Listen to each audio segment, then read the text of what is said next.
પૂતના પોતાના મનમાં બે ભાવ લઈને પ્રગટ થયા છે. પૂતના બાલ ઘાતીની.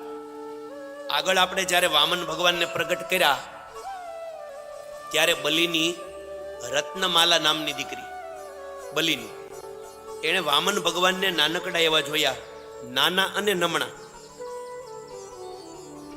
એને જોયા એટલે એને એમ થયું કે આહા, આની જેવો દીકરો હોય તો કેવું સારું, નનકુડા જોઈને. પણ ઈનાય ભગવાન જ્યારે વામન માંથી વિરાટ થયા એટલે રત્નમાલા જ બોલી, આવા દીકરા નહીં સારા. તો કે હોય તો એને ઝેર પાઈને મારી નાખવા હારા. એટલે એક બાજુ એનો માતૃત્વ ભાવ છે રત્નમાલાનો, અને બીજી બાજુ ભગવાનને ઝેર પાઈને મારી નાખવાનો ભાવ. ભગવાન કે હું તારી બે ઈચ્છાઓને પૂર્ણ કરીશ. માટે એ રત્નમાલા મહાપુરુષો કહે કે પૂતના થઈ અને પૂતના મનમાં બે ભાવ લાગી. સ્તનપાન કરાવવું કોઈ બાળકને, એને માતૃભાવ કયો છે. માતા પોતાના બાળકને સ્તનપાન કરાવે અને એમાં વિષ લગાવ્યું, એનો ભાવ હતો કે આવાને ઝેર પાઈને મારી નાખવા સારા.